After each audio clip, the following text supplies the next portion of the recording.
Seja muito bem-vindo ao primeiro episódio do Pod Siga, Podendo no Siga. Vai ser uma grande alegria ter você seguindo as nossas redes sociais, acompanhando os nossos podcasts. Hoje uma data muito especial, porque nós estamos inaugurando o estúdio, mas também toda uma série de entrevistas e participações de pessoas muito especiais. E hoje eu tenho na minha frente uma das pessoas que eu mais admiro.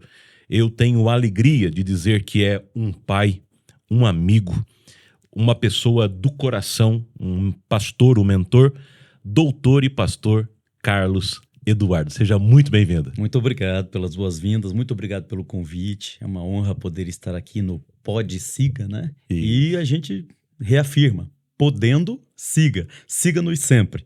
É um privilégio poder estar aqui com o Ivan, que é meu filho, né, do coração, de muitos anos.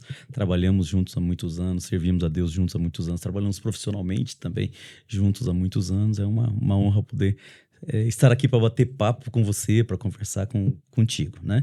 Um privilégio também poder contar aqui, né, sempre com o Rafinha. Eu brinco bastante com ele, chamo ele de Rafinha, mas é porque é um filho também que está nos cuidando, nos auxiliando, né, nos aspectos técnicos. Muito feliz. Muito competente, né? Muito competente. Feliz de estar aqui, né, nos estúdios que pertencem ao nosso irmão, nosso amigo, pastor Gileno, né, juntamente com toda a sua família, inclusive o Siga ali, né, Sabrina, Isabela, Gileno e Aldicleia, nossa querida Mana Cleia, nós chamamos ela de Cleia, né, sempre bom estar aqui no Siga, Pod Siga, e poder conversar, poder dialogar, poder, né, abrir o coração, poder falar um pouquinho de Deus, de vida, de igreja, de tudo. Estamos aqui para isso. Muito obrado. Muito obrigado por estar aqui. Muitos temas, eu tenho certeza que vai ser um tempo muito agradável. Obrigado. E também para os nossos ouvintes. Mas olha, como nós estamos no primeiro episódio, eu gostaria de nós passarmos a impressão para os nossos ouvintes e também aqueles que irão assistir-nos, né?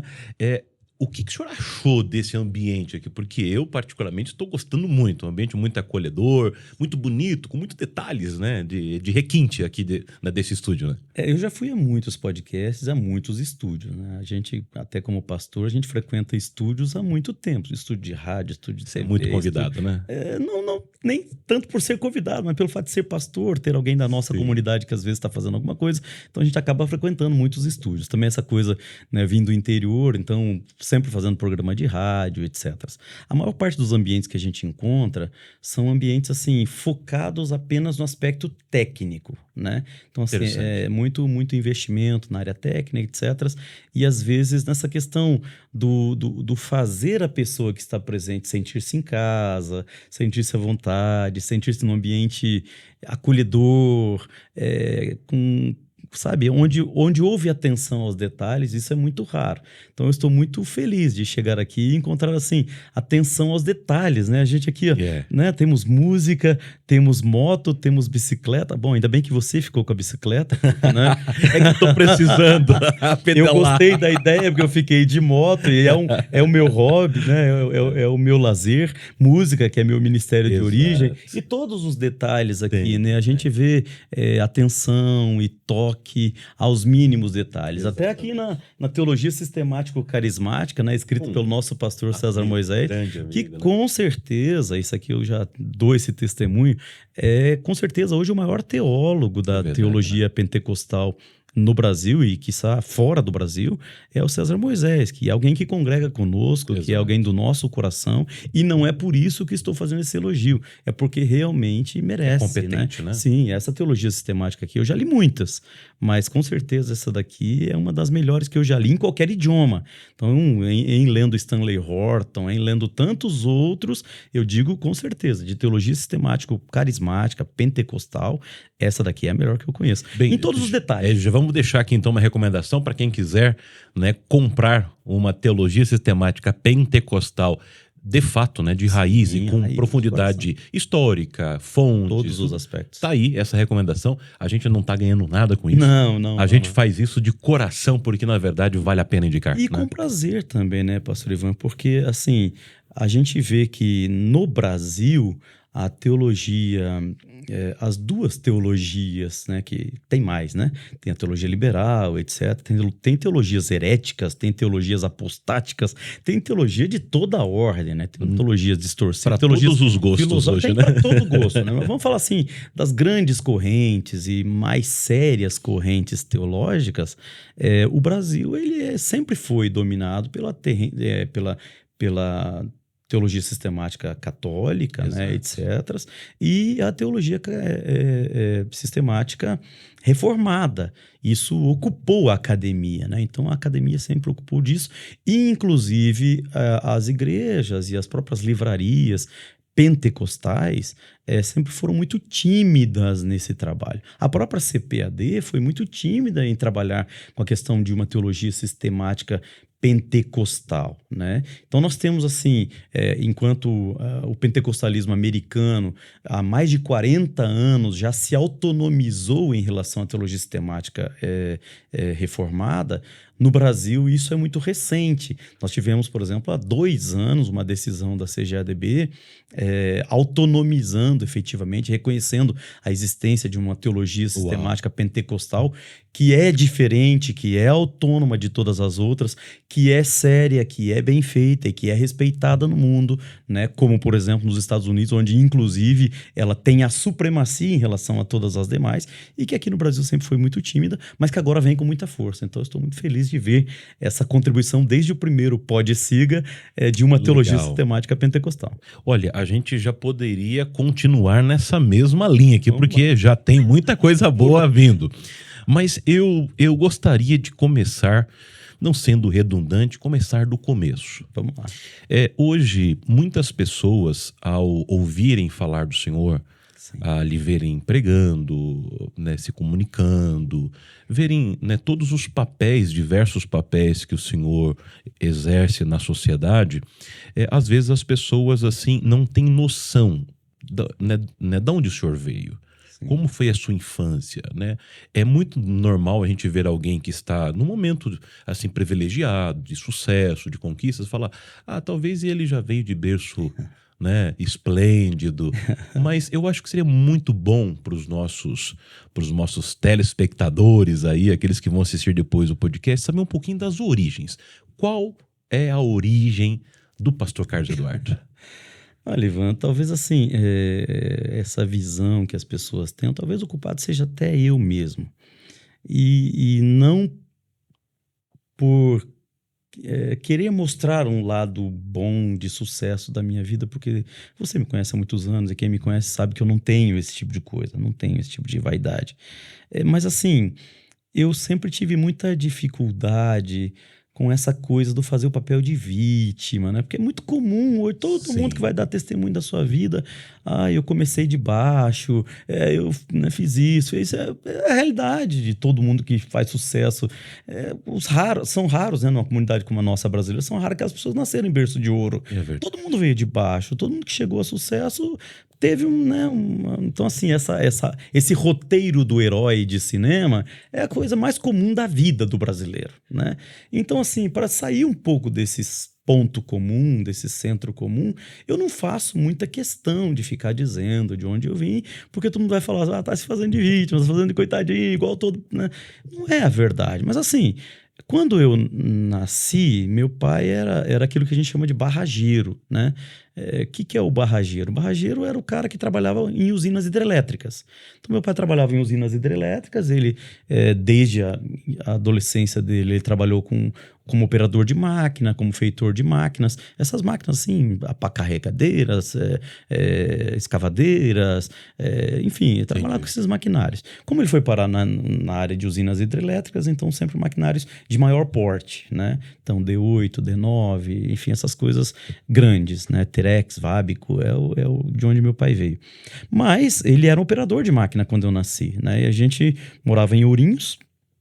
Meu pai conseguiu comprar uma casa lá na Vila Boa Esperança, que eu sempre brinco, o apelido da Vila Boa Esperança é Formigueiro. Formigueiro. Formigueiro.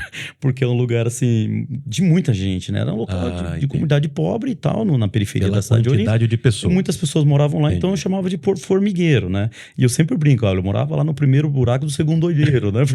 Porque lá no interior de São Paulo a gente chama de olheiro ou olheiro, o lugar onde tem o furo ali, onde entra a formiga, né? Então eu falo assim, eu moro no primeiro buraco do segundo olheiro e tal. Que era a primeira casa da segunda quadra da vila, era onde eu morava, né? Meu pai barrageiro, meu pai trabalhava em usina e essa área na época se deslocava muito de local para local, mudava muito de cidade, então no primeiro ano eu fiquei com a minha mãe em Ourinhos e meu pai trabalhou em Maravilha, trabalhou em Mato Grosso e tal, e vinha aos finais de semana para casa, né? Depois, ali ainda na minha primeira infância, ainda era bebê, meu pai mudou ele foi trabalhar na usina de Capivara, então nós mudamos para a cidade de Rancharia, a ideia era morar na cidade de Porecatu, mas não tinha casa para alugar na época, porque por causa do afluxo de barrageiros para lá, então não tinha imóveis para alugar. Então meu pai alugou um imóvel na cidade de Rancharia, um imóvel muito precário mesmo. Era casa de madeira sem mata-junta. Mata-junta é aquelas tabuazinhas pequenas. Quando coloca duas tábuas grandes, coloca uma tabuazinha pequena para não ficar o vão, né? Para não ficar fresta. Entendi. Então, assim, a gente morava numa casa que fizeram, mas não fizeram mata-junta. Aquelas casas feitas às pressas para poder alugar. Vento, poeira. Tudo quanto é coisa. Mas foi pouco tempo que a gente morou ali, porque daí a usina de Capivara providenciou uma casa para a gente morar na cidade de Porecatu. A gente foi para Porecatu, tudo muito rápido. Eu ainda criança, ainda bebê, nós fomos para Foz do Iguaçu, para o meu pai trabalhar em Itaipu. Então meu pai foi assim, dos 7 primeiros barrageiros que foram lá para desmatar, para construir a Itaipu em 1973, meu pai era um deles. Meu pai era o responsável ali pelo desmatamento, para tirar as árvores dali para começar a construção de Itaipu. Uau. Então a gente foi para lá, eu fui morar então ainda criança, ainda bebê, na Rua 49, quadra 19, casa 7, na Vila A, em Foz do Iguaçu, né? Onde nasceu a minha irmã. E meu pai, em princípio, quando ele casou com a minha mãe, ele não era evangélico. Minha mãe era católica, bem praticante. Minha avó, todo mundo católico, bem praticante.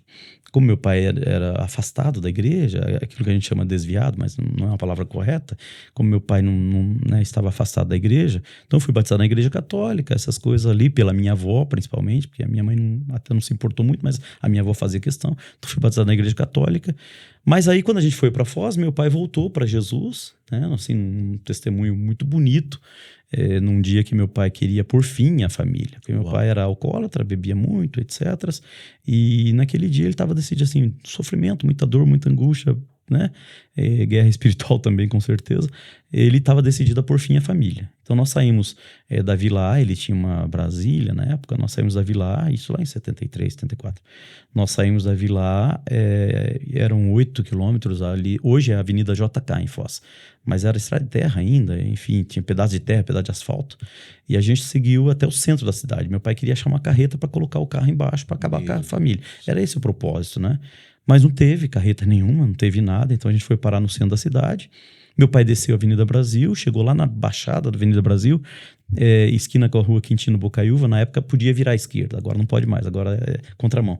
Mas chegou lá na Baixada da Avenida Brasil, na esquina com a Quintino Bocaiúva, assim, aleatoriamente virou à esquerda, subiu 3 quadras, tinha uma igrejinha velha, e as pessoas cantando lá, nós abrimos este culto e essas coisas.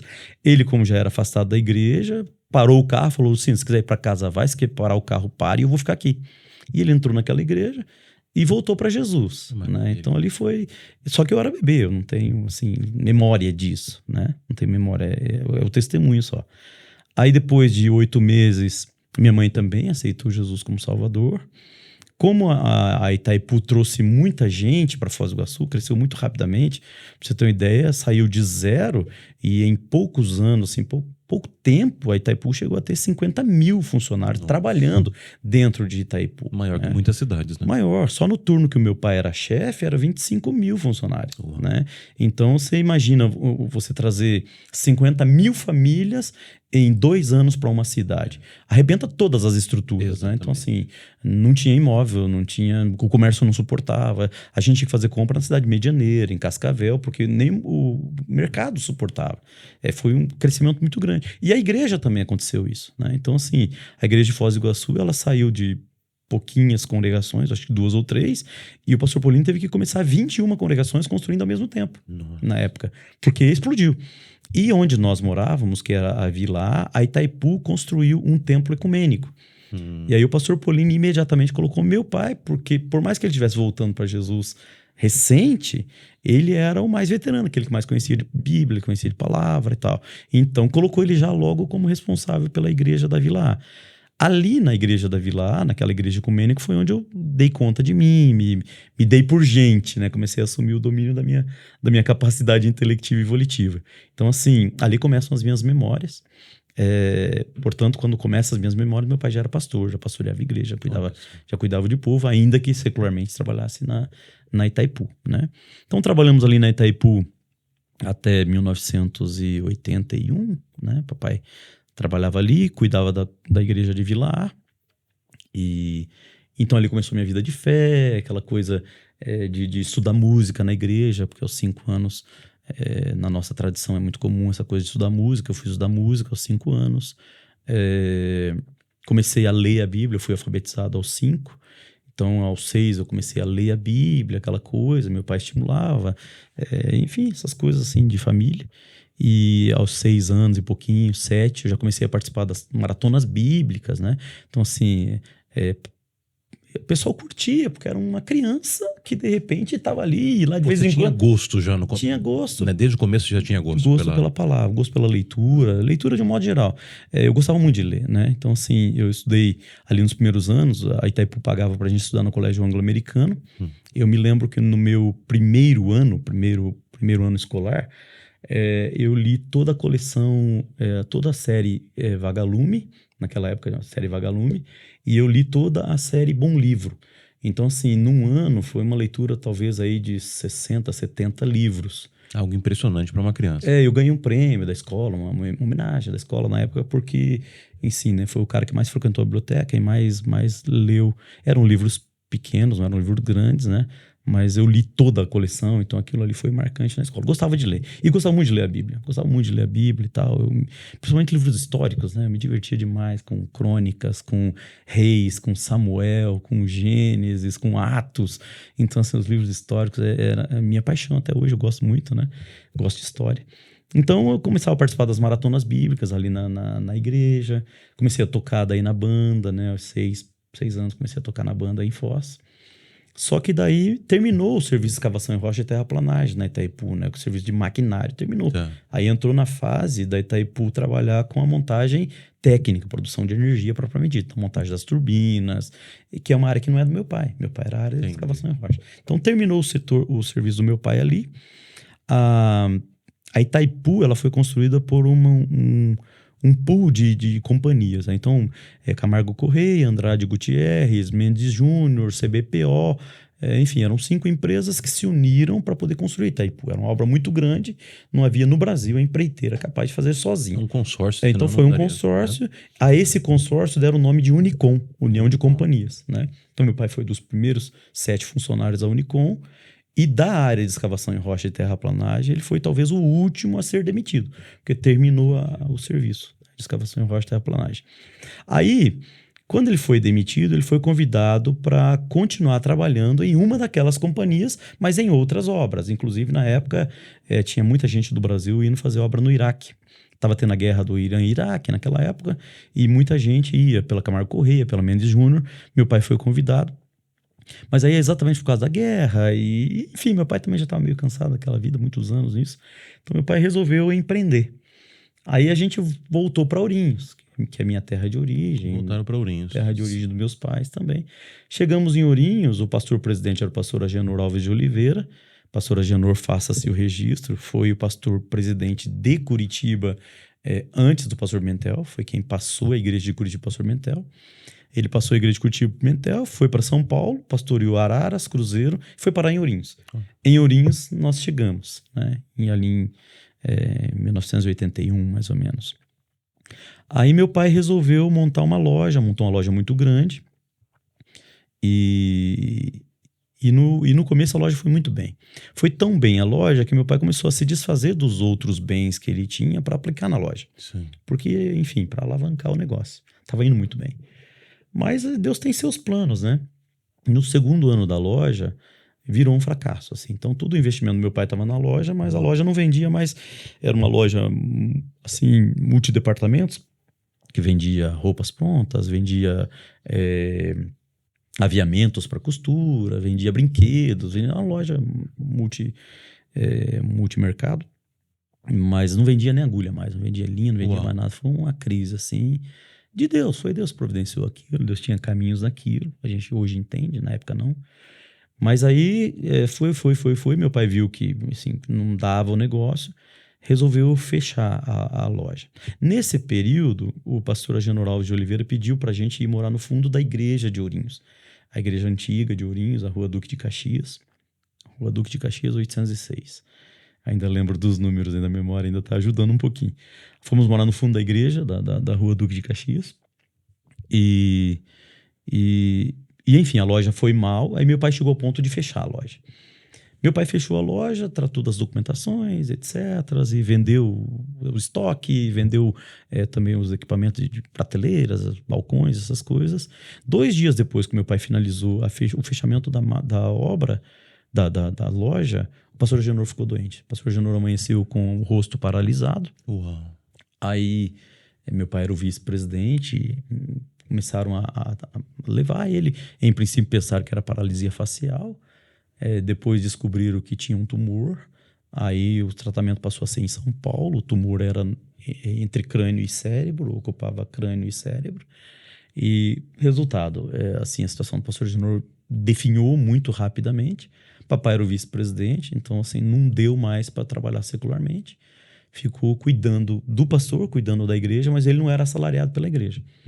Então foi um momento assim muito difícil da nossa vida. Não fazendo o papel de vítima, você sabe que eu não sou desse tipo, nem não gosto desse perfil. Mas apenas para contar o testemunho mesmo. Então foi um período muito difícil da nossa vida, assim, bem difícil mesmo. Porque a gente morando no fundo da igreja, sem condições financeiras, sem fonte de renda nenhuma. O negócio já tinha dado errado. O negócio já tinha dado errado, né? Assim, enfim.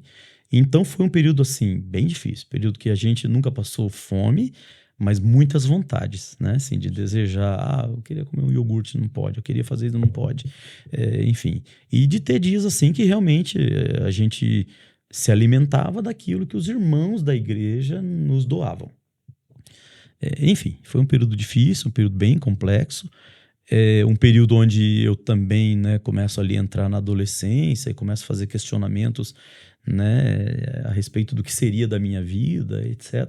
Eu me lembro até hoje de uma noite, que é até uma mensagem que eu prego, quando eu falo sobre alguém em algum lugar, você já me viu pregar essa mensagem, essa mensagem tem muito a ver com aquele dia que eu me lembro que eu estava no meu quarto, atrás da igreja, o apartamento atrás da igreja era um sobrado, e meu quarto era na parte de cima, e a janela do meu quarto dava para um telhado, assim, de um salão de festa, assim, da igreja, tipo, refeitório da igreja.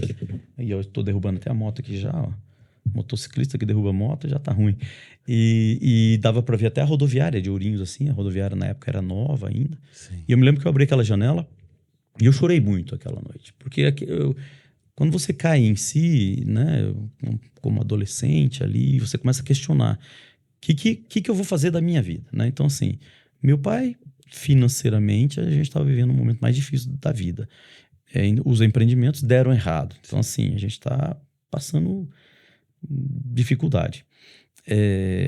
Paralelo a isso, eu estou estudando num colégio de periferia, um colégio ruim, e aí eu começo a questionar por onde que eu tenho saída, né? Eu não sou herdeiro de nada, eu não tenho, né, um passarinho para dar água. E a única saída para mim seria o estudo. né? Nessa fase que você cai em si, fala, a única saída para mim é estudo. Mas como estudar? Né? Se eu estou estudando num colégio, se eu estou estudando num colégio ruim, meu pai não tem dinheiro. Então, assim, faculdade particular, nem pensar, porque eu não teria dinheiro para pagar.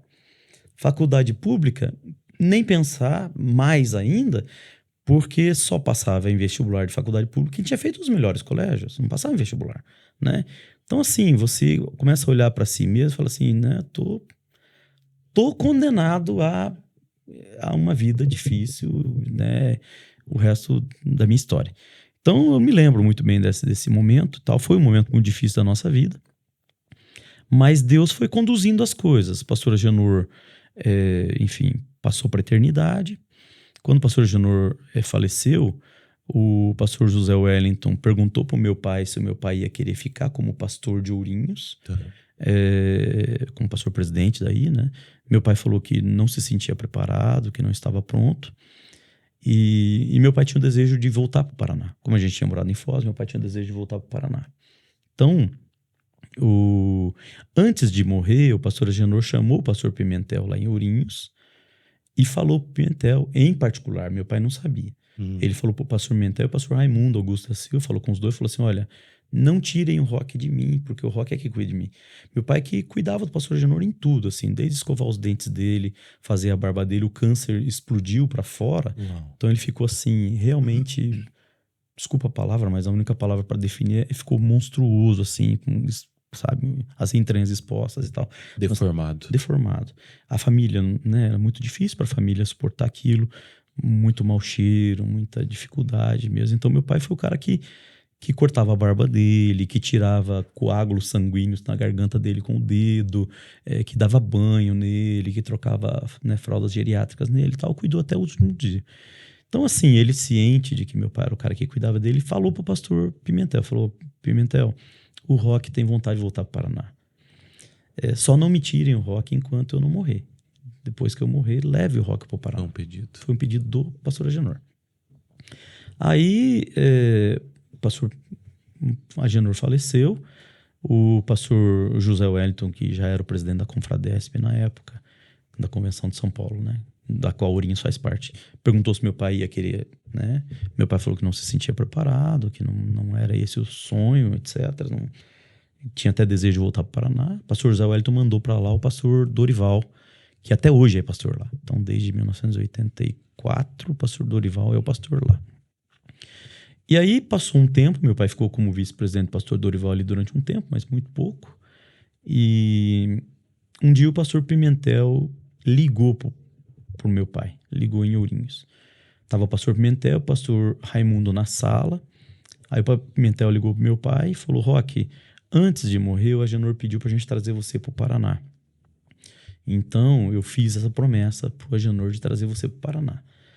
Eu queria saber se você gostaria de vir aqui em Curitiba, fazer uma visita, conhecer as igrejas, de repente vir cuidar de uma congregação para nós aqui e morar conosco aqui em Curitiba, já que o Agenor disse que você tem desejo de voltar para o Paraná. Só que enquanto o pastor Pimentel conversava com meu pai por telefone, o pastor Polini entrou na sala. O pastor Polini já tinha sido nosso pastor lá em Foz, quando meu pai voltou para Jesus, que levou meu pai ao ministério, essas coisas. O pastor Polini entrou na sala e o pastor Raimundo, que estava do lado, falou, olha, o Pimentel tá falando com um filho ministerial teu aí, que é o Roque lá de Ourinhos. Aí o Polini falou, mas por quê? Ele falou, não, porque o Agenor pediu para trazer o Roque para o Paraná, o pastor Pimentel tá convidando ele para vir para o Paraná. O pastor Polini falou, então, olha, o Roque já é meu filho ministerial, eu estou precisando de um vice-presidente em Ponta Grossa. Se ele quer vir para o Paraná, então que venha me ajudar em Ponta Grossa. Ele já trabalhou comigo, eu já conheço ele e tal. Então, assim, aí o pastor Pimentel mesmo falou, Roque, o Polini entrou aqui na sala e falou que se você quiser ir para Ponta Grossa também, a porta está aberta, ele precisa de um vice-presidente, você vai morar lá no fundo da igreja, enfim, já falou todas as circunstâncias. Resultado, naquele telefonema ficou lacrado que meu pai viria para o Paraná. Nós viemos, fomos morar em Ponta Grossa. Quando nós chegamos em Ponta Grossa, a casa pastoral ainda estava ocupada. Quem morava na casa pastoral, no apartamento no fundo da igreja, era o pastor Daniel Silviano, que foi missionário da igreja de Curitiba lá na África e tal. Nessa época, o Daniel Silviano morava lá no fundo da igreja de Ponta Grossa. Nossos móveis foram pro refeitório da igreja, ficaram amontoados lá no refeitório da igreja. A gente foi morar na casa do pastor Polini, junto com a família dele, porque a gente já era uma família só há muito tempo, assim, se dava super bem. E até desocupar a casa, acho que foi uns 3 ou 4 meses, que o Daniel sair daquela casa, reformar a casa e os nossos móveis ir para lá e a gente ir morar lá. Então, daí, fomos morar lá. Fui morar no fundo da igreja de Ponta Grossa. E ali no fundo da igreja de Ponta Grossa, comecei a trabalhar. A família do pastor Uriel de Jesus eram donos de uma retífica. Mas antes disso, o Walter Medeiros, irmão do Valdir Medeiros, pastor, e irmão do Paulo Sérgio Medeiros, também pastor nos Estados Unidos, eles tinham uma farmácia. E eu tinha 11 anos, eles me convidaram para trabalhar na farmácia. E lógico, né, 11 anos, de bicicleta, então meu serviço na farmácia era entregar remédio. Aquelas pessoas que compravam remédio, né, pessoas de idade e tal, que telefonavam, pediam para trazer o remédio, eu ia lá levar. Um moleque fazia isso aí, na farmácia Estrela, chamava farmácia Estrela, lá em Ponta Grossa na época. Aí trabalhei ali dos 11, 12 anos. Aí a família do pastor Uriel era dono da Rete Auto Retífica de Motores. Era Retífica Autorama, passou a chamar Rete Auto. E os donos da retífica, da família do pastor Uriel, era o pastor Divoncir de Jesus, o pastor Laércio de Jesus e o Gersino de Jesus, eram os donos da empresa. Me chamaram para trabalhar naquela empresa, eu fui, entrei como office boy, então meu serviço era... Naquela época tinha que fazer pagamento das faturas nos bancos, né? Então, assim, fatura do Itaú tem que ser paga no Itaú, fatura do Bradesco tem que ser paga no Bradesco. Então, meu serviço era ir lá cedo na empresa, pegar todas as faturas, na época com dinheiro vivo, né? Porque eu não usava outra coisa ainda. Então, assim, pegar aquele pacote de dinheiro já... Como os tempos mudaram, né? Era coisa diferente, né? E ia nos bancos. Então, passava o dia nos bancos, depois voltava para a empresa, sempre de ônibus. E aí depois pegava de novo o ônibus para voltar para minha casa, que eu morava no centro da cidade, eram 12 quilômetros da empresa, né? Você tinha nessa época 12... eu tinha nessa época 14 anos. 14 anos, Fiquei ali, comecei ali com 12 para 13 e comecei a trabalhar né, ali. Depois, com 14 anos eu estava na empresa ainda. Aí me promoveram, eu saí daquela função de office boy e passei a ser faturista, que é uma profissão que não existe mais. Não existe mais. Hoje os computadores fazem tudo isso, né? Mas na época, os motores que entravam para serem retificados, eles ganhavam uma ficha, 2 fichas, na verdade, uma ficha de mão de obra e uma ficha de peças. Então, as peças que iam ser usadas na reforma daquele motor, a ficha ficava na loja e a mão de obra que ia ser feita naquele motor, a ficha ficava na oficina.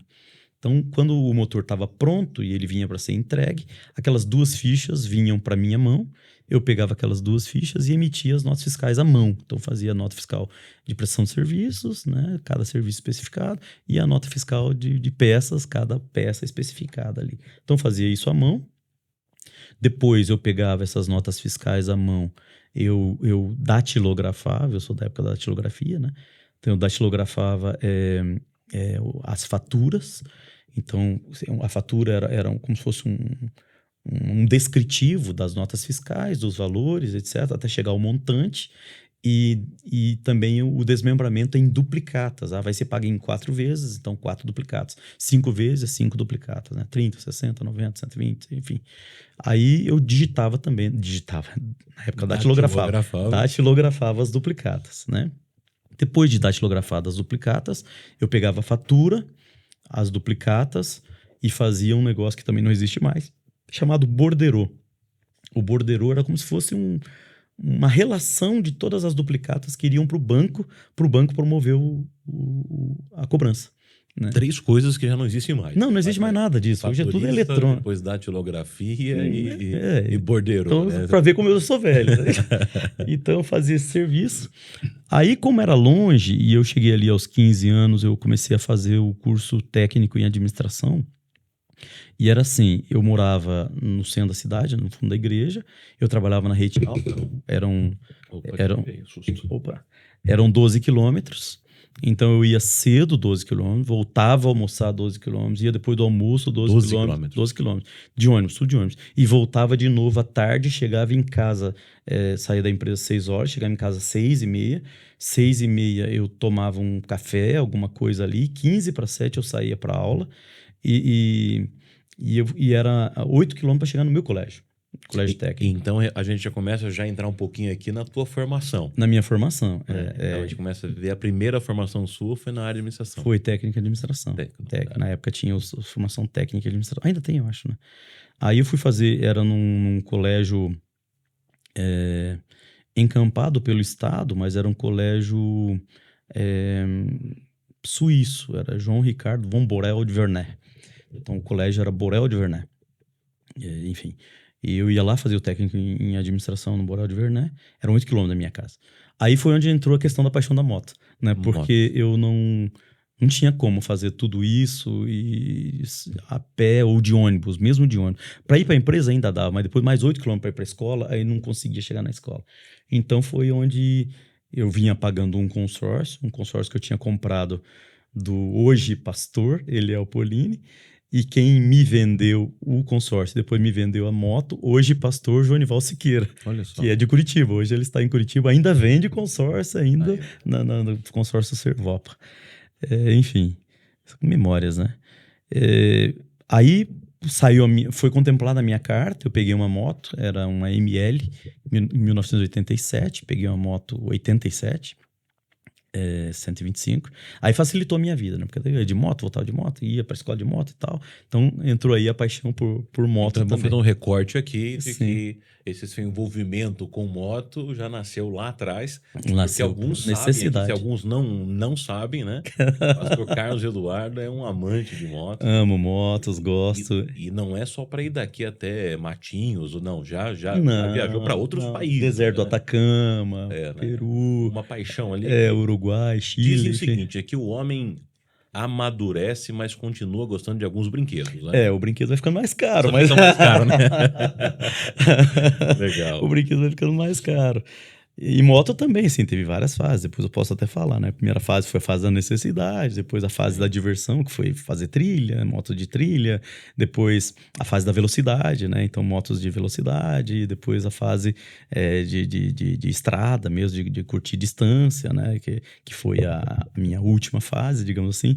E agora eu estou na fase, assim, de misturar a estrada com a cidade, né? Então, hoje eu tenho uma moto que me proporciona as duas coisas, a estrada e a cidade com conforto, enfim. É uma moto grande, é uma moto italiana, eu tenho uma Ducati Monster 1200.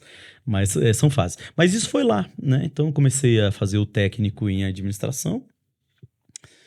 Depois, eu já fui fazer o tecnólogo em administração ali mesmo na sequência. E fazendo administração de empresas...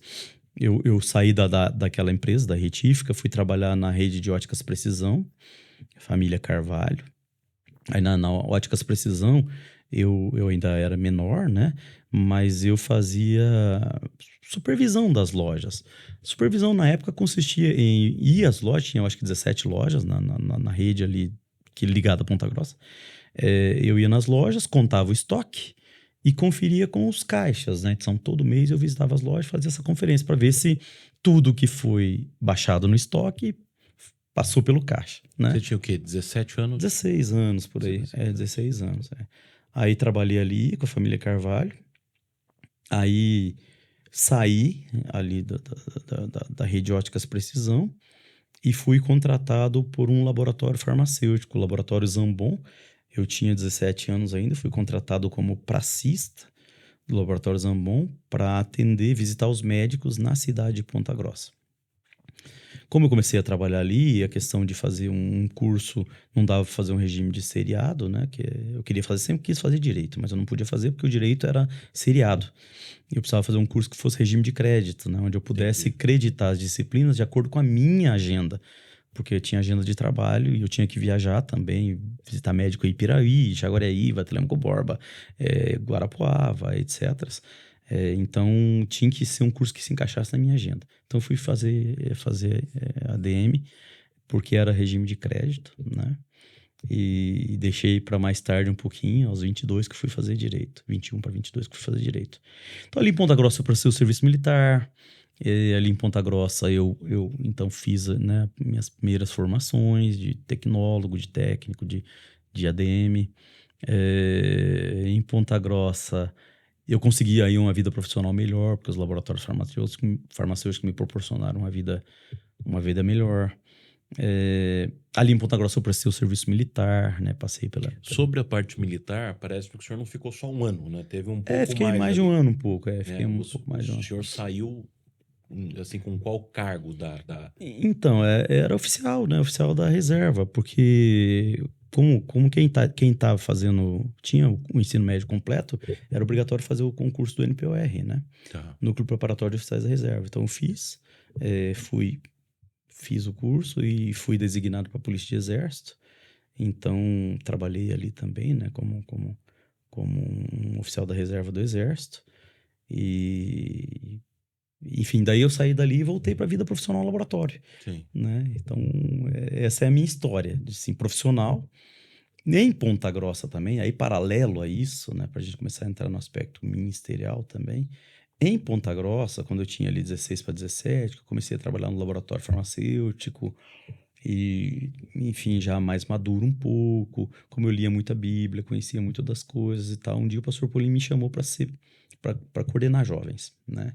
Então comecei a coordenar jovens, comecei a reger coral, né? Ser o segundo maestro do coral. Daí que vem muito da sua área musical Aí vem minha também. área musical. Fui segundo maestro do coral, fui maestro de um grupo que tinha na época lá na cidade de Ponta Grossa, que era o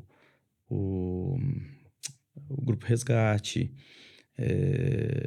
enfim, sempre tocando na banda, ajudando a fazer ensaios. Então ali também acabei me formando, assim, aprendendo a ser maestro e fazia cursos em Curitiba nessa área de música também com o maestro Emanuel Martins, né, na Belas Artes. Então vinha a Curitiba fazer intermediário de Belas Artes ali com o maestro Emanuel Martins. Mais uma formação. Na área de regência e orquestração. Porque pela necessidade, então sempre impulsionado pela necessidade mesmo. A igreja precisava, eu queria fazer bem feito, então... Isso, né? Essa parte de formação, para quem está nos assistindo, Sim. talvez venha aquela pergunta, né? Tava tudo já na sua cabeça, assim, eu vou fazer isso, isso, isso, e vou chegar lá?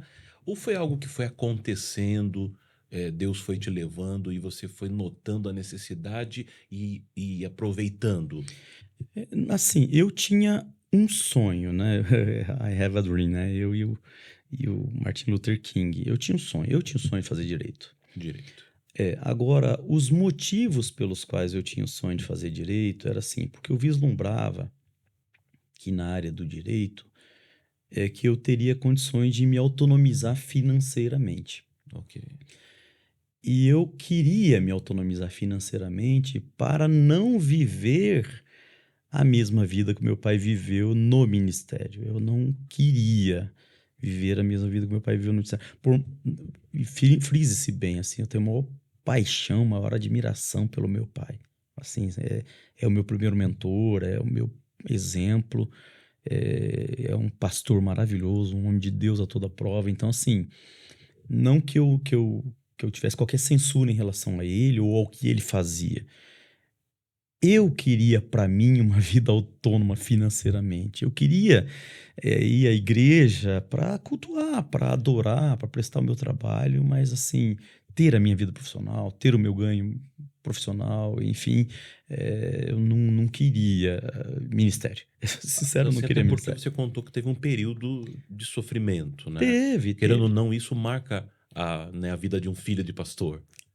Talvez alguns que nos ouçam agora também têm isso, né? Sim, Então, sim. então talvez veio daí também o seu desejo de ser independente para não...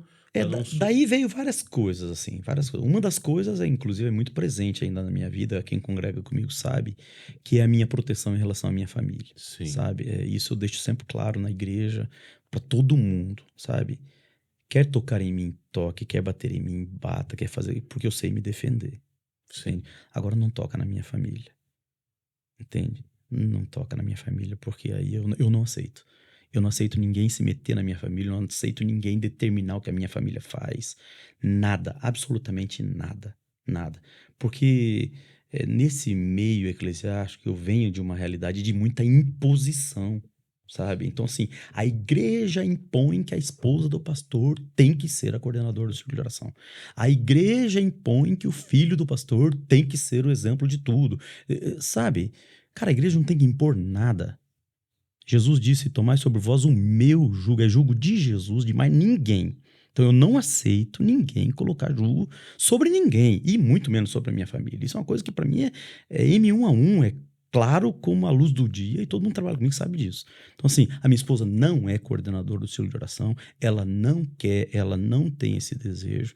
A minha esposa é a minha adjuntora, é a minha pastora, é a minha alma gêmea, é o amor da minha vida, ela cuida de mim, ela cuida da minha família, e na igreja ela faz aquilo que Deus direciona ela a fazer, sem imposição de ninguém. Eu não aceito que ninguém imponha nada para minha esposa, para minha família, minhas filhas, nada. Minha filha hoje, a Ana Luísa, está ajudando no Ministério com Crianças. Foi decisão dela, puramente dela. Nunca aceitei ninguém impor, nem eu impus nada. Entendeu? Eu quero que Deus fale com eles e eles façam aquilo que Deus impulsionou eles. Não é porque ninguém impôs. Mas a minha realidade é uma realidade de imposição constante, de tudo, assim, sabe?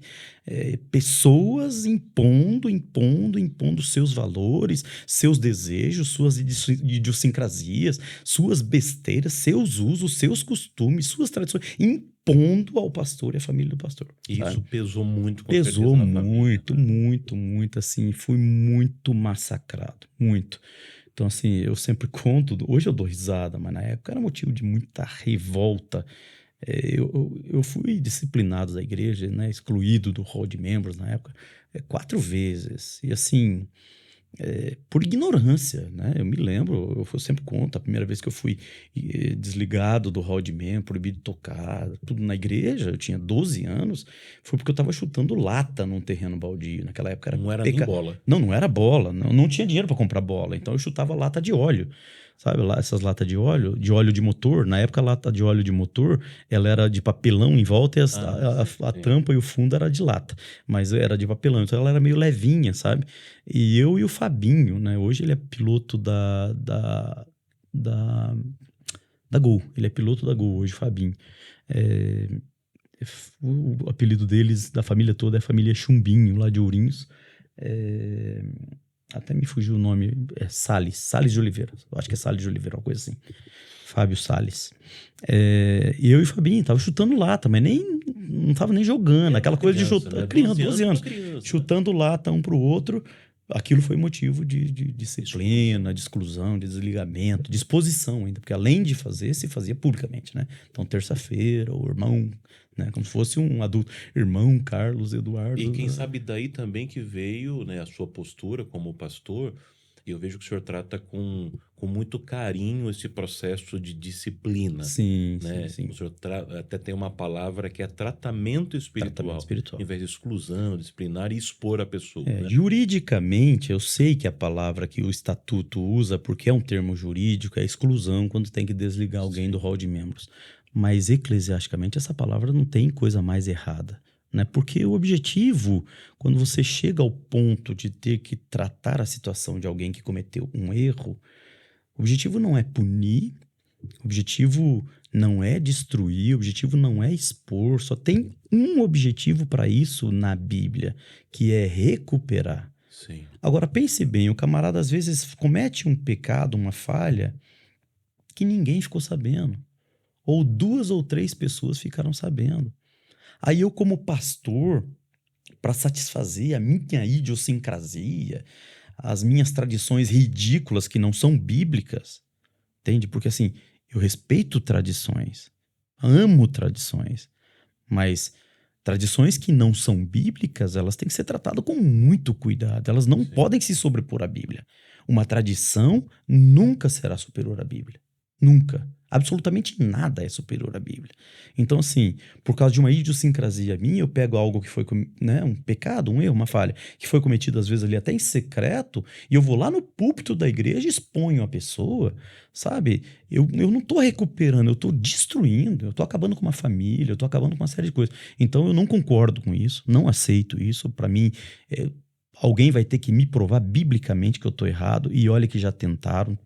em várias instâncias, não tem. Biblicamente, o objetivo da disciplina é recuperar as pessoas, é curar as pessoas, é sarar as pessoas. E não só a pessoa.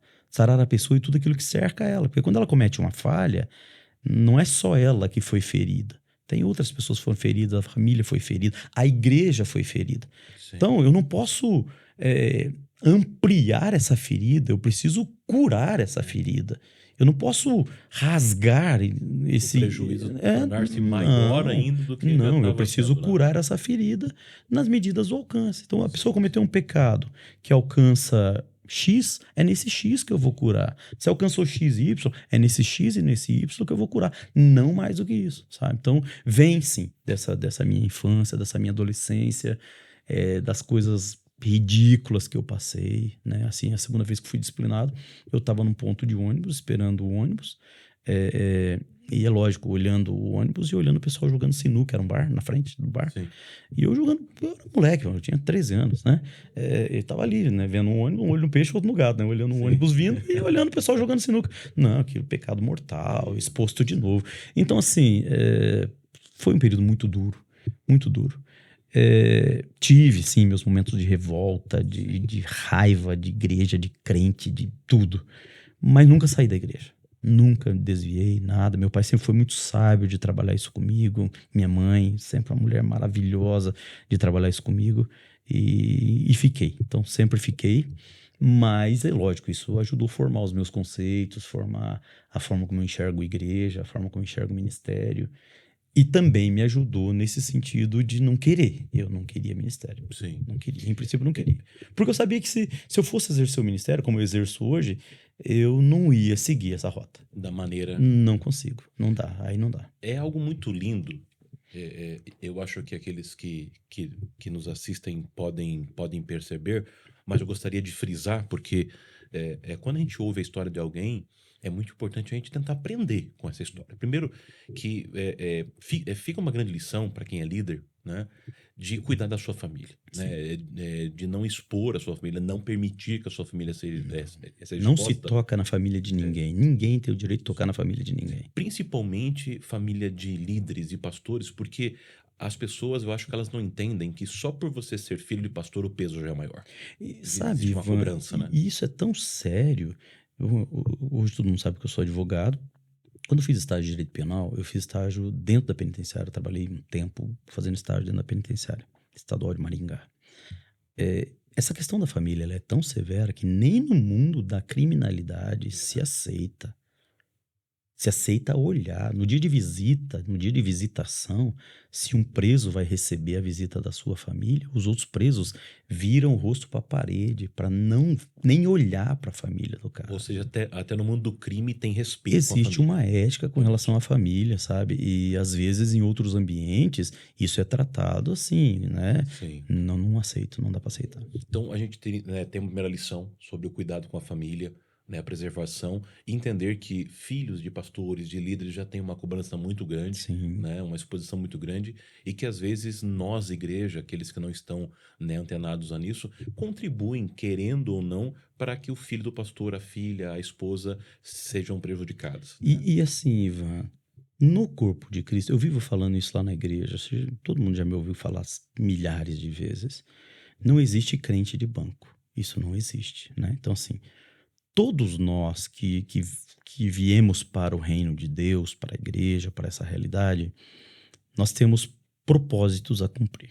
Existem os propósitos gerais, que são aqueles propósitos dados a todos na igreja, o ide por todo mundo, pregar o evangelho a toda criatura. Tá, então isso é propósitos gerais. Todo mundo tem que cumprir esse ide, né? Mas existem os propósitos específicos, os ides específicos. Esses ides específicos, esses propósitos específicos são revelados por Deus para nós pelos talentos que Ele te deu. Ótimo. Deus não erra. Nós somos ferramentas no reino dele. Se Ele desejasse que você fosse uma ferramenta para serrar madeiras, Ele não faria de você um alicate. Se Ele desejasse que você fosse uma ferramenta de apertar parafusos, Ele não faria de você um serrote. Deus não erra. Então, assim, Os propósitos de Deus para a nossa vida são revelados pelos talentos que Ele nos deu, pelo formato que Ele nos deu, pela capacidade que Ele nos deu. Qual é o papel da igreja? Primeiramente, nós como líderes e, secundariamente, toda a igreja. Ajudar as pessoas a descobrir o seu propósito no reino. Então, assim, a primeira fase daquilo que nós chamamos de discipulado é ensinar os rudimentos, os propósitos gerais, né? E encaixar a pessoa nesse propósito geral. A segunda fase do discipulado, que nós chamamos de mentoreamento, é a fase onde você vai ajudar aquela pessoa a encontrar o seu propósito particular no reino. E você parte do pressuposto de quais os talentos que a pessoa tem, né? Eu sempre digo lá, uma pessoa, por exemplo, que não consegue ouvir o colorido das notas musicais, está óbvio que o propósito de Deus para a vida dela não é que ela seja músico. Sim. Né? Então, assim, a partir dos talentos que a pessoa tem, das habilidades que ela tem, Deus está nos revelando, está falando conosco qual é o propósito que ele tem. Nós, enquanto igreja, e a começar de nós como líderes principalmente, temos o dever de ajudar essa pessoa a encontrar o seu lugar no reino. Então, até aí, esse é o nosso limite. E esse é o nosso limite geral, para com a família do pastor ou não. O problema acontece quando as pessoas, primeiro, não entendem que esse é o propósito. Apenas ajudar as pessoas a encontrar o seu lugar no reino. Não determinar. Sim. Ajudar. Não é impor, é ajudar. Piora muito mais quando as pessoas, porque é a família do pastor, querem impor. Ou porque seja qualquer família. É a família do prefeito que está congregando na igreja, é a família... Não existe essa de impor, não tem base bíblica, não tem fundamentação teológica, não tem nada disso. Ninguém na igreja tem direito de impor nada. No dia que Jesus falou, tomai sobre vós o meu jugo, Jesus estava falando, vocês não precisam de qualquer outro. Porque o meu jugo é suave, o meu fardo é leve. Ele já veio para nos libertar. Né? Ele já veio para uma sociedade oprimida. Nós não podemos transformar a igreja, que é um lugar de libertação, num lugar de opressão. É numa opressão santa. Não existe uma isso. necessidade. Isso é dominação. Aí a gente sai do ambiente religioso e a gente entra numa estrutura de dominação. Aí pastores abusivos, igrejas abusivas, pessoas abusivas, entende? Que existe mesmo, mas é esse tipo de gente que quer se impor. Pessoas que às vezes até atrapalham, né, o verdadeiro evangelho. Atrapalham, com certeza. Porque eles mostram uma face que não é a face verdadeira do evangelho. E ferem muitas pessoas. Enfim, tem muita coisa. Eu acho que nós precisaríamos de algumas horas para conhecer, né, toda a sua história, mas a gente já entendeu um pouquinho, né, de toda, né, a tua origem, as tuas formações, as experiências. Algo muito lindo que eu vejo que, né, Deus lhe ajudou a ressignificar muitas das dores do passado e você conseguiu transformar isso em lição e execução de maneira que, né, a história não se repetisse. É o que rege meu ministério hoje, são essas coisas que Deus foi me ensinando. Vamos lá, eu gostaria de agora fazer algumas perguntas de alguns temas que com certeza as pessoas elas vão gostar muito. Vamos lá, baseado na sua história, eu vejo que o senhor pensa um ministério bivocacionado. Né? A pessoa pode trabalhar, né? Ter o seu recurso. Algumas vão ser chamadas integralmente, óbvio. Sim. Então, é sobre isso, sobre ministério bivocacionado. O que o senhor pensa? Porque eu acho que ainda tem gente que pensa que ministério é só quem está 100% lá ganhando da igreja. O que o senhor poderia dizer sobre isso? Ivan, eu posso abordar várias coisas nesse propósito, tá? Vamos lá. Primeira coisa, é deixar claro que eu não tenho qualquer preconceito com quem tem ministério exclusivamente eclesiástico. Ótimo. Ou quem tem bivocacionado, ou polivocacionado. Não tenho preconceito com absolutamente nada. Ok. Nada. Se alguém me falar assim, qual a tua opção? Qual a tua identificação? E aí eu digo com muita clareza. Eu tenho mais identificação com o ministério paulino, que é o bivocacionado. Paulo pregava, era missionário, etc. Recebia, inclusive, ajudas das igrejas. Está muito claro nas cartas. Muito claro nas cartas. Ele recebia ajuda das igrejas, digno ao obreiro do seu salário. Não tenho nada contra isso, né? Mas Paulo fazia tenda. Sim. Entende? E aqui, quando eu entro daí nesse... Por que, pastor Carlos, o senhor tem mais afinidade, vamos dizer assim, a palavra correta, né? Mais afinidade com o Ministério Bivocacionado. Primeiro aspecto, pelos aspectos estatísticos, tá? Meu pai é pastor há muitos anos, eu trabalho nessa realidade pastoral há muitos anos. Quem me conhece sabe que eu sou presidente do Conselho Jurídico da Convenção da Assembleia de Deus do Estado do Paraná. Estou envolvido com a Convenção Geral das Assembleias de Deus do Brasil. Também tenho função lá como relator de processos eleitorais. E sou vice-presidente do Conselho de Ministros do Evangelho do Estado do Paraná. Então, assim, eu estou bem enfronhado com essa realidade ministerial. Minha vida é conversar com pastores, etc. Do ponto de vista estatístico, eu não encontrei ainda, pode ser que eu encontre, mas ainda não encontrei, nenhum pastor sênior, nas igrejas que usam a terminologia sênior, eu gosto mais da sênior, por exemplo, que dá a ideia de antiguidade, igual no exército, né? Mais antigo, do que presidente, que dá uma ideia, para mim, uma sensação muito, muito empresarial. Então, eu não gosto muito do termo presidente, eu prefiro o sênior. Quem convive comigo sabe disso. Até parece que fora do Brasil é mais... sênior, usa sênior, usa sênior, bem comum. Okay. Então, assim, é lógico, na realidade da tradição assembleiana, o pastor exerce também a função administrativa e tal. Na maioria das igrejas, não. Na maioria das igrejas tem alguém que exerce a função administrativa, né? E tem o pastor cuida da área eclesiástica. Então, utiliza-se muito mais a terminologia sênior. Eu exerço as duas, mas eu prefiro a terminologia eclesiástica. A igreja, prefiro a eclesiástica, que é sênior. Mas, enfim, eu não encontrei nenhum pastor sênior ou presidente que tenha me dito assim: Pastor Carlos, na minha realidade, estatisticamente, os obreiros full-time têm maior produção do que os obreiros part-time. Uau. Não encontrei ainda. Fui gestor administrativo, você sabe disso. Sim. De diversas igrejas, né, de diversos campos, etc. Ainda não encontrei, na estatística, na média geral, tem as exceções, tem lá um pastor lá que produz bastante e que é full-time? Tem, claro que tem, não estou criticando nada disso. Mas na média geral, eu não encontrei nenhum campo eclesiástico que me diga estatisticamente que os obreiros full-time tiveram maior produção, batizaram mais membros, discipularam mais pessoas, evangelizaram mais, enfim. Então, começa aí a minha preferência. Dados, evidências, né? Fatos no ar. Então, assim, minha opção, minha inclinação para o bivocacionado. Sempre reprisando que eu não tenho preconceito com nada. Apenas a minha opção, por quê? Então, assim, eu tenho mais opção pelo bivocacionado porque produz mais. Segunda coisa, questão de atualização. Tá? Tenho percebido ao longo de todos os campos que eu trabalho que o obreiro bivocacionado ele se atualiza mais na sua network, nas suas relações, nos seus relacionamentos. Parece-me que o obreiro full ele tem uma tendência a viver somente o microcosmo de igreja. E isso, com o passar do tempo, vai tornando ele um cidadão isolado da sociedade.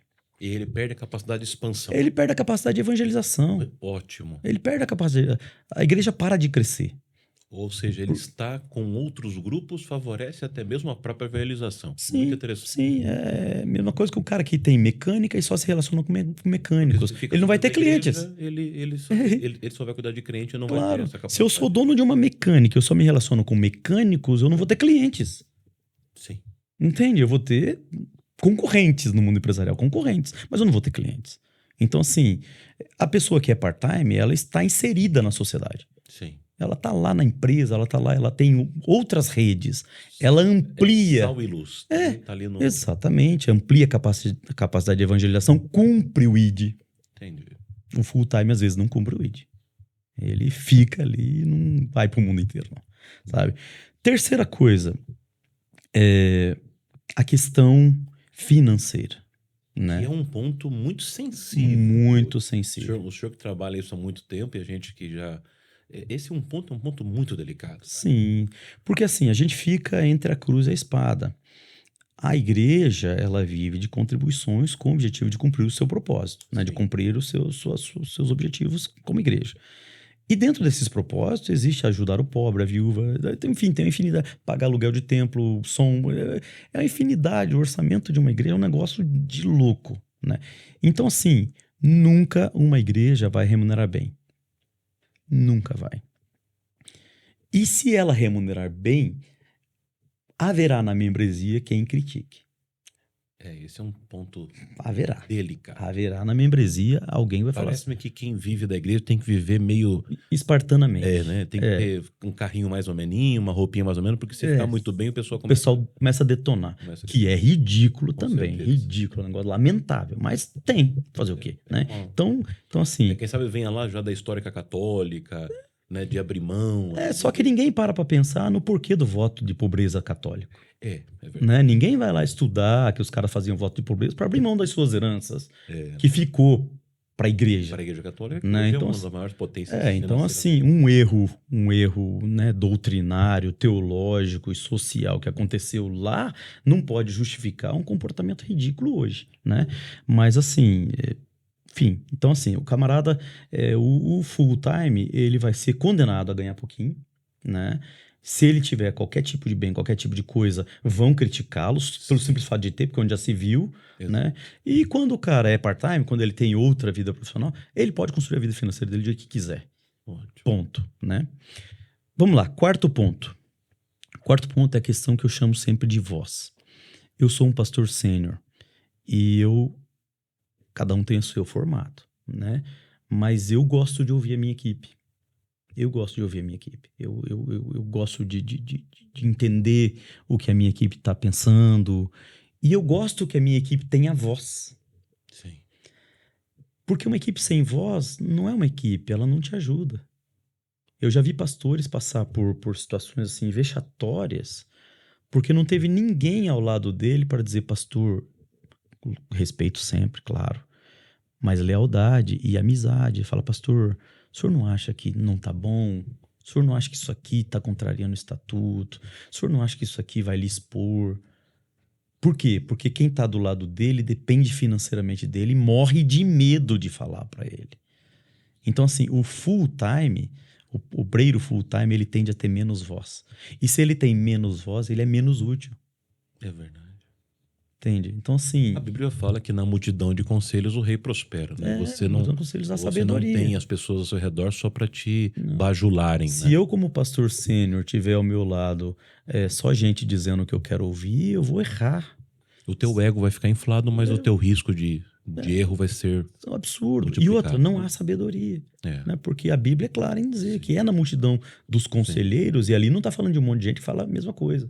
Está falando de gente que tem pensamentos divergentes. Agora, contigo ainda que você dá liberdade. Agora, ou seja, se o líder for um pouquinho mais mão pesada, um pouco mais centralizador e autoritário, aí que a pessoa não fala mesmo. E vira abusivo, né? Vira abusivo e vai continuar abusivo contra a igreja. Né? 4 pontos positivos de uma visão bivocacionada. Então, assim, eu prefiro que o obreiro tenha voz. E o senhor não acha de maneira nenhuma que interfere na espiritualidade, porque uns falam assim, não, porque eu tenho mais tempo para orar, jejuar, ler a Bíblia. Essa é uma desculpa? Aí a gente volta lá na estatística.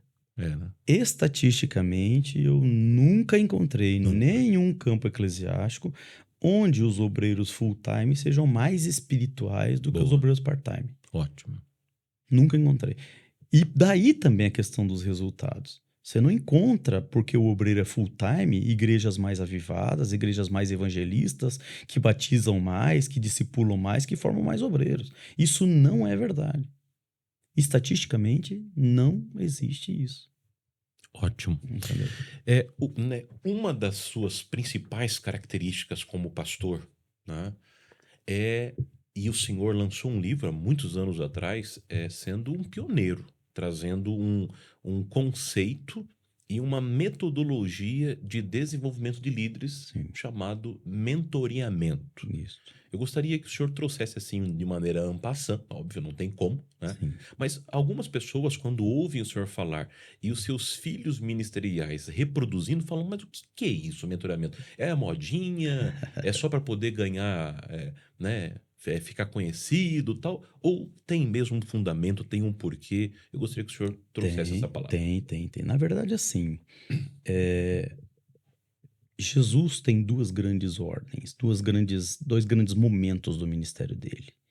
O primeiro momento é quando ele diz aos seus futuros discípulos vinde. Deixa aí a rede, agora eu vou fazer de você pescador de homens. Vem e segue-me. Então é o vem. Essa fase do vem é a primeira fase do discipulado. Tá. Né? É a fase onde a pessoa vai ter conhecimento dos rudimentos, etc. Né? A segunda fase do discipulamento, que a gente dá o nome de mentoreamento, que consiste num trabalho permanente de descoberta de qual é o seu lugar no reino. E é um trabalho sinalagmático. O que é o sinalagmático? Então você descobre qual é o teu lugar no reino a partir dos talentos e das habilidades que você tem. Então tá, descobri que o fulano é um músico.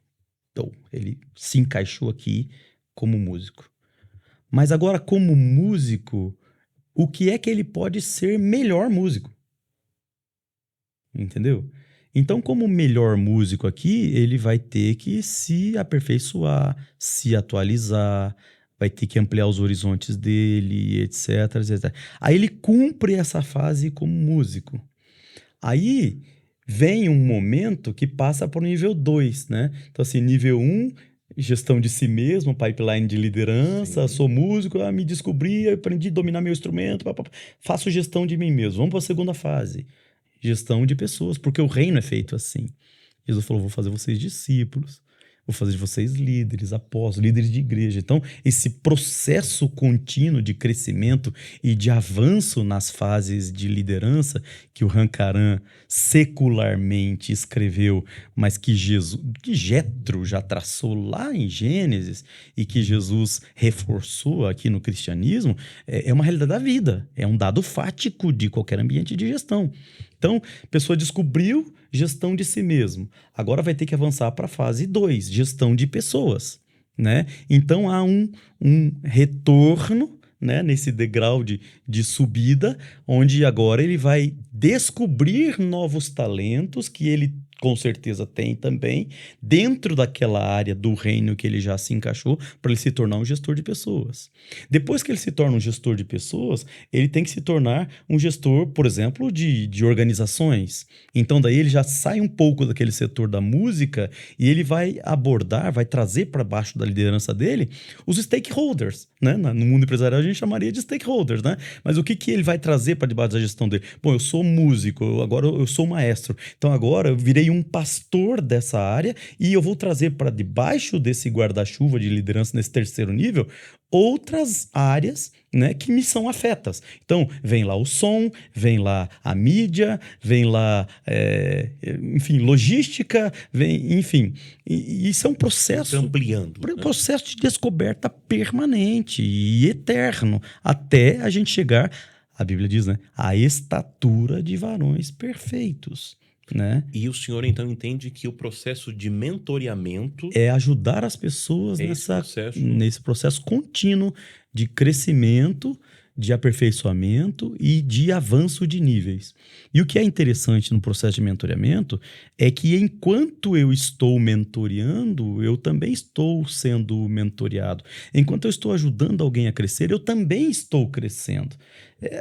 Tá lá, né? É como ferro afia o ferro. Essa é a ideia, né? De repente, hoje, eu sou a lima, né? O ferro lima que vai afiar uma enxada para que ela corte melhor. Mas quando eu estou afiando essa enxada, eu também estou deixando pedaços de mim. Sim. Entende? E eu estou me transformando numa outra lima, numa outra ferramenta. Então, o processo de mentoreamento é um processo bilateral, sinalagmático e permanente de troca, de crescimento, de ampliação de horizontes e de mudança de níveis no pipeline de liderança. Tem só uma palavra que o senhor usa, e para quem está nos assistindo possa depois procurar, existem várias metodologias, né? A gente conhece, mas tem uma que o senhor fala que é o processo do método peripatético, né, de Aristóteles, né? Alguns até acham que é bula de remédio, né? Na verdade né? É Sócrates. É Sócrates? Sócrates. Tá. Então, né, o que seria esse método? Então, a peripatese, o próprio nome no grego diz que é ensinar caminhando. Ensinar. Ensinar enquanto se caminha. Isso está lá no Gênesis, está lá nas palavras de Deus. Ensina o menino no caminho em que deve andar, etc. Né? E acrescento, que tem gente que pensa que esse caminho é só ensinar o caminho, não é ensinar no caminho, é caminhando junto. Né? E ainda acrescenta, lá desde o Pentateuco, você tem lá assentando, levantando, andando, falando, tá tudo lá, com muita clareza. Isso é a peripatese, né? É caminhando junto e ensinando, né? É lógico que os gregos faziam isso literalmente, não só caminhando intelectualmente, ou caminhando eclesiasticamente, ou caminhando filosoficamente, eles caminhando fisicamente. Né? E ensinando durante... Ensinando, sim. Eu, por exemplo, gosto, você sabe disso, eu gosto muito de convidar meus obreiros para viajar comigo, para sair comigo e tal, porque cria-se um ambiente informal, cria-se um ambiente diferente, onde as coisas da vida e as coisas que você vai vendo, as paisagens, os momentos que você vai passando, cria a oportunidade de você ensinar, de você aprender, de você trocar. Sabe? Isso é a peripatese. Jesus usou esse método full time. E só para fechar isso, porque é um tema maravilhoso, quem sabe um dia sai até um podcast só desse tema. Sim. A mentoria é para todos? Todos podem ter acesso, deveriam ter acesso? O que o senhor... Na verdade, todas as pessoas inteligentes fariam. Deveriam ter. Tanto receber como também compartilhar. Porque sempre será um compartilhar. Sempre será um compartilhar. Né? E como eu disse, não existe na igreja membro de banco.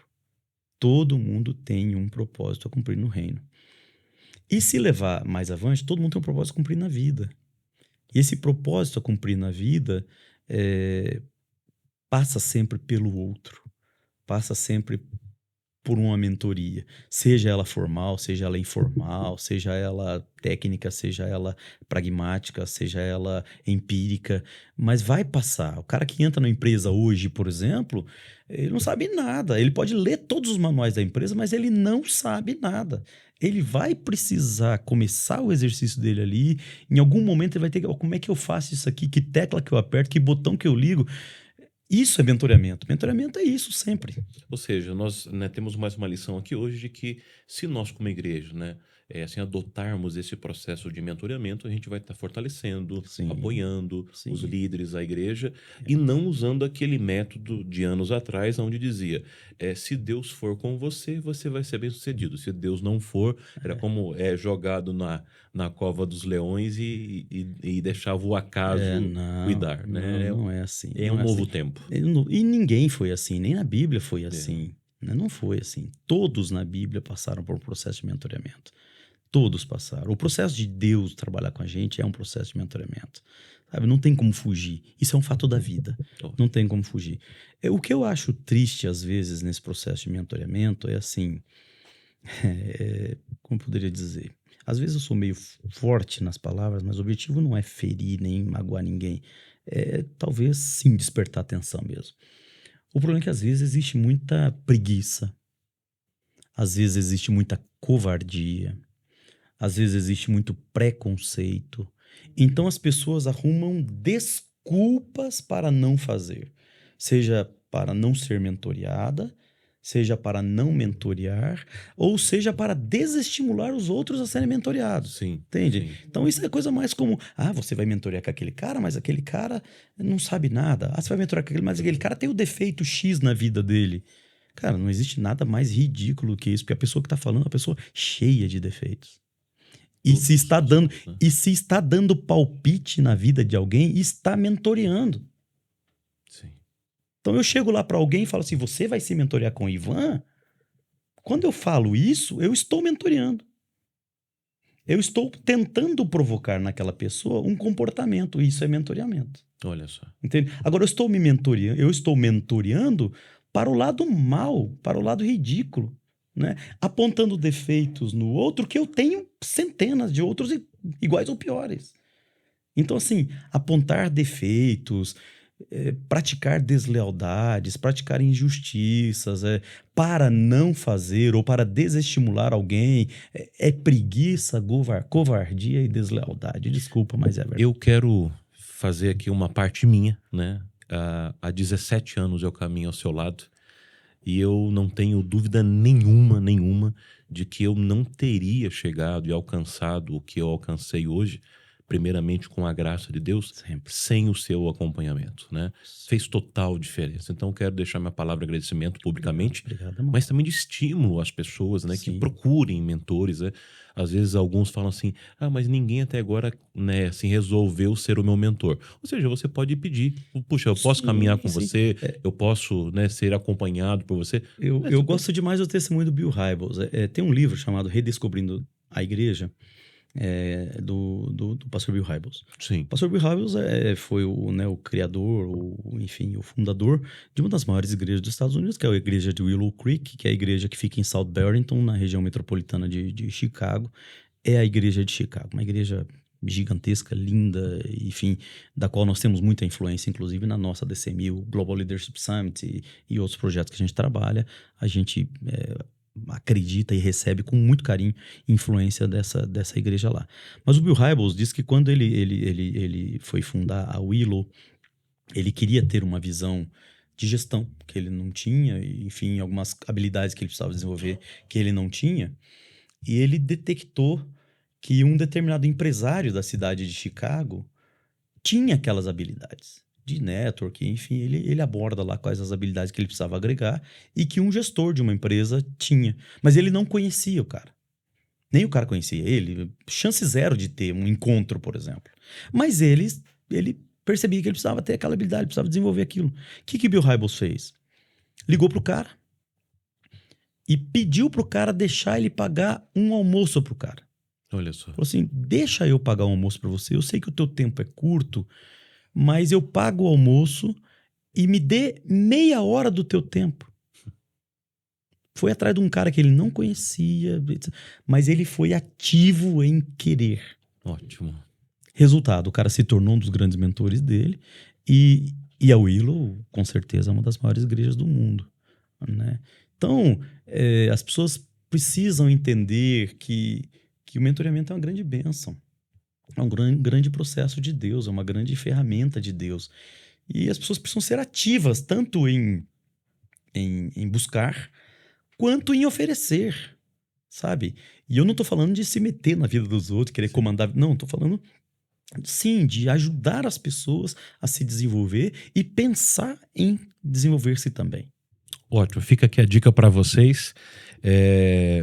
Pague um almoço, um cafezinho, mas às vezes até mesmo chamando para bater um papo, né? Já é uma grande oportunidade. Cafezinho corajoso já resolve. Nós estamos aqui quase chegando ao final do nosso tempo. Infelizmente, o horário voou. Sim. Mas antes de eu lhe passar a palavra para o senhor fazer as considerações finais, o que o senhor quiser e tal, tem um tema que o senhor está bem envolvido e que ele ainda é um pouco sensível para o mundo assim, eclesiástico, religioso, que se chama política, né? Sim. E o senhor tem trazido uma proposta assim, muito clara, muito bem definida, do porquê o senhor se envolveu. Eu acho que para os nossos ouvintes, né, os nossos internautas e tal, seria muito interessante o senhor fazer um recorte, né? O porquê que o senhor entrou e qual o propósito do senhor em estar envolvido no mundo político, já que durante muito tempo foi demonizado. Foi. Né? Ivan, eu sou da geração que demonizou. Entende? Então, assim, eu sei do que eu estou falando porque eu sou da geração que demonizou. Eu fui daqueles caras que lá nos meus 16 anos, 17 anos, ficava escandalizado quando se falava em política na igreja. Eu venho dessa formação, eu venho dessa escola, enfim. Mas eu preciso ampliar meus horizontes, eu preciso ampliar, e graças a Deus, Deus vem nos dando essa oportunidade. Então, hoje, como é que eu penso, por que eu cheguei aqui, o que é que fundamenta esse meu pensamento? Eu sempre vou na questão das provas e evidências, né? Eu não consigo me isentar da minha formação nesse sentido. Vamos para as estatísticas. Em 2020, janeiro de 2020, teve uma reportagem publicada na revista Veja, dizendo que a partir de 2032 o Brasil se tornaria um país de maioria evangélica. Ou seja, mais evangélicos do que católicos. Essa realidade foi adiantada. Então, assim, hoje já se fala que em qualquer momento, a partir de 2022, 2028, já seremos um país de maioria evangélica. Tá? Mas, paralelo a isso, nós temos uma realidade de um país que 95% da população ela é cristã ou ela defende valores idênticos, equiparáveis aos valores cristãos. Tá? A pergunta que eu faço é o seguinte: qual é o impacto disso na sociedade e por quê? Estamos crescendo enquanto evangélicos no Brasil. Vamos nos tornar a maioria em qualquer momento daqui a 3 ou 4 anos. Mas o que é que nós temos impactado? Entende? Diminuiu a criminalidade? Não. Diminuiu o aborto? Diminuiu o uso de drogas? Não. Diminuiu nada. Estatisticamente, impacto zero. Uau. A gente precisa ser sincero conosco mesmo. Uma das coisas que são mais lamentáveis na empresa, na igreja ou em qualquer lugar é a síndrome do Flamingo, né?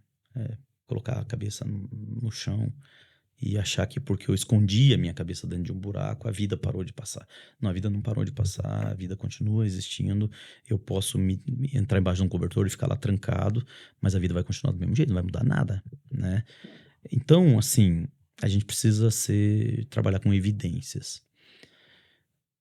Isso só se deve a uma coisa. Nós estamos crescendo numericamente, talvez crescendo até qualitativamente, mas nós não estamos crescendo em impacto. Nós não estamos impactando. Aí eu preciso questionar por que nós não estamos impactando. E aí quando eu questiono por que nós não estamos impactando, por que nós não estamos mudando as estatísticas, apesar de estarmos crescendo, eu chego àquilo que eu vivo falando, que é o umbilicalismo. Porque a gente trabalha para dentro. Então, sim, as pessoas que vêm para o evangelho, elas têm uma vida transformada. Não posso negar, isso é uma benção. Mas desde quando a igreja está na terra para impactar só para dentro? Porque, biblicamente, a igreja não está na terra para impactar para dentro. Não está lá, ide por toda a igreja, pregar o evangelho a toda criatura. Não está escrito. Não está escrito lá, vocês são o sal da igreja, vocês são a luz da igreja. Não tem nada disso na Bíblia. A Bíblia sempre está falando de holística, de todo, de grandiosidade, de terra, de mundo, de impactar.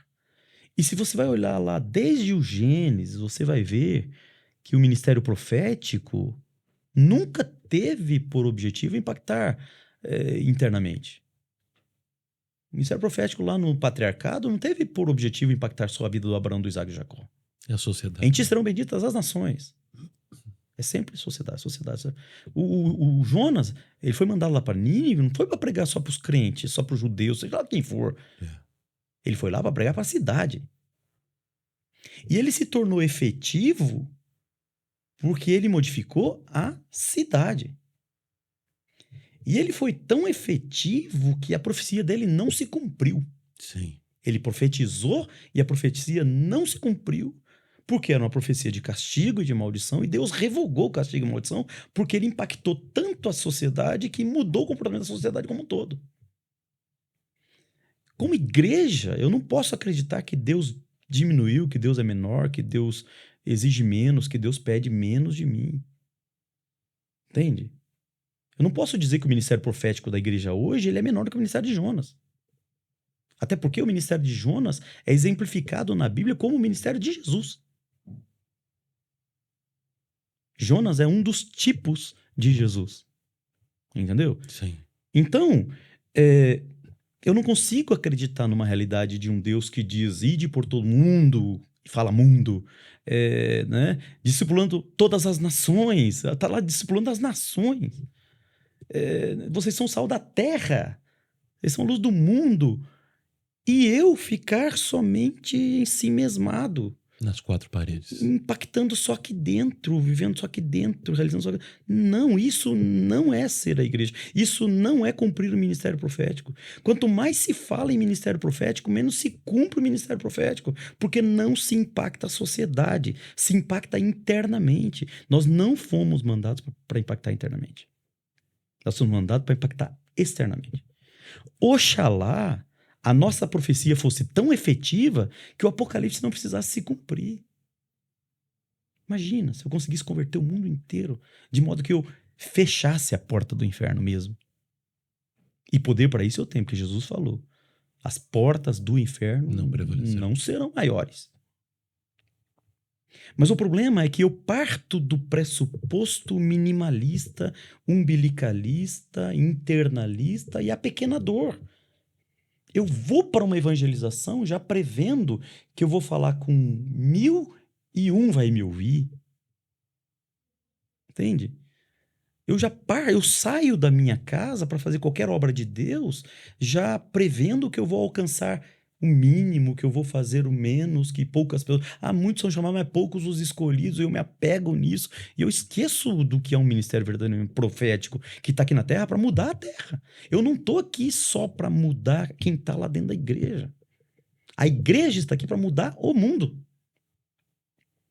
Então, isso tem me impactado, tem me movido de um modo tal que eu cada vez tenho reforçado e trabalhado e acreditado e orado e incentivado e pregado que a igreja precisa virar as avessas. Eu vivo dizendo lá na igreja que eu sou pastor, o lugar onde o teu ministério mais brilha não é aqui dentro. O lugar onde o teu ministério mais brilha é lá onde só você pode estar. Se você é médico, lá dentro do centro cirúrgico, cara, só você brilha. Todos os lugares. Se você é juiz, lá dentro daquele tribunal, naquela vara, só você brilha. Lá que teu ministério brilha. Se você é mecânico, se você é pedreiro, se você é cozinheiro, lá onde só você pode estar, é que o teu ministério mais brilha. E aí vem de novo uma visão apequenadora. Beleza, pastor, então a gente precisa formar juízes, promotores, médicos, advogados, tudo bem. engenheiro. Beleza, tá. Político não. Não pode. Pô, mas é exatamente onde estão os maiores problemas da sociedade. Formação de leis, né? Benefício do povo. Bem comum, que é obrigação da igreja, missão integral da igreja, é atender o pobre e o necessitado. Onde é que o pobre e necessitado mais é impactado? É nas políticas públicas. Entende? Ainda mais no nosso país, né? Aí a gente pega e delega para o comunismo, para o socialismo. Se apoderam dessa bandeira que nunca foi deles. Nós é que atendemos o pobre, nós é que atendemos o necessitado, nós é que damos o bolsa, não sei o quê. Nunca foi a bandeira deles. Essa é a bandeira do evangelho. Mas por que é que alguém se apossa de uma bandeira? Porque quem deveria não toma conta. Eu posso usar como exemplo passeio público de Curitiba. Passeio público de Curitiba, na minha infância e adolescência, era o lugar das famílias. Era um lugar turístico. Todo mundo amava passear no passeio público, trazer as famílias para brincar no passeio público. Só que quando as famílias foram se apequenando e se afastando do espaço público, o que aconteceu? Virou o lugar do traficante, da prostituição. Virou. Mas por que virou? Porque quem deveria estar lá não está. Quem tem o dever, quem tem os valores, quem tem os princípios, quem tem a ordem divina não está. Uau. Se a igreja se apequena, as trevas se apequenam. Se o sal não salga, a Bíblia fala, se o sal se tornar insípido, se o sal escolher não salgar, com que se há de salgar? Por isso aquela frase, né, que eu não temo o berro, o grito dos maus, mas o silêncio dos bons, né? Né? E Jesus foi tão explícito em dizer, né?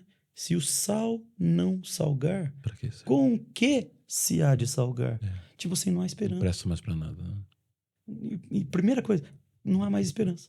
Ou seja, devemos tomar posse De todas as cadeiras. De Todas as posições, áreas. A todas as igreja áreas. tem que ser intencional em todas as áreas. E não é especificamente a política, né? Como Não, você falou agora. todas. Ela é só mais uma. Só mais uma, todas. Ou seja, Ela, Deus nos porque dê. é a mais discriminada, talvez seja até isso. Eu sou muito movido por isso. Você já sabe disso, quem convive comigo sabe disso. Eu vivo falando lá na igreja. As missões fáceis, tem gente mais fraca para cumprir, tudo bem. Sim.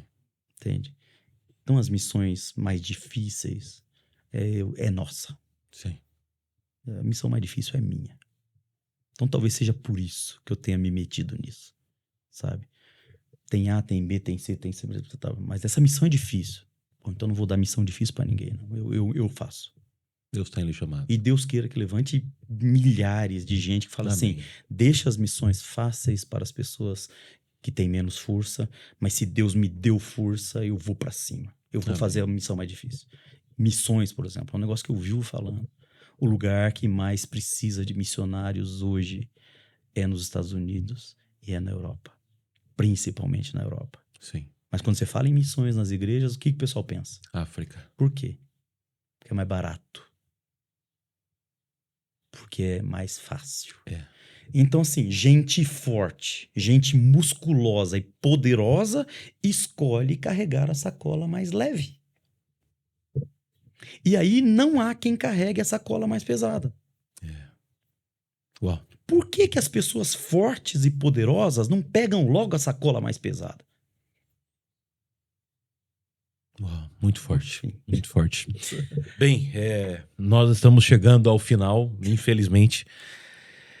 Te agradecer muito, Pastor Carlos, o seu tempo. Nós sabemos muito bem da sua agenda, né? É uma agenda muito, muito cheia, né? São muitas as responsabilidades, né? A quem muito é dado, muito é cobrado. E o senhor tem sido uma referência na nossa igreja, na nossa sociedade. Nós louvamos a Deus e oramos para que o Senhor nosso Deus continue lhe guardando. Eu gostaria de abrir agora para o senhor fazer as suas considerações finais, né? Todos os contatos ou da igreja, suas redes sociais, para que as pessoas possam acompanhar. E estamos muito felizes porque o senhor está inaugurando, né, esse estúdio, está inaugurando esse podcast, né?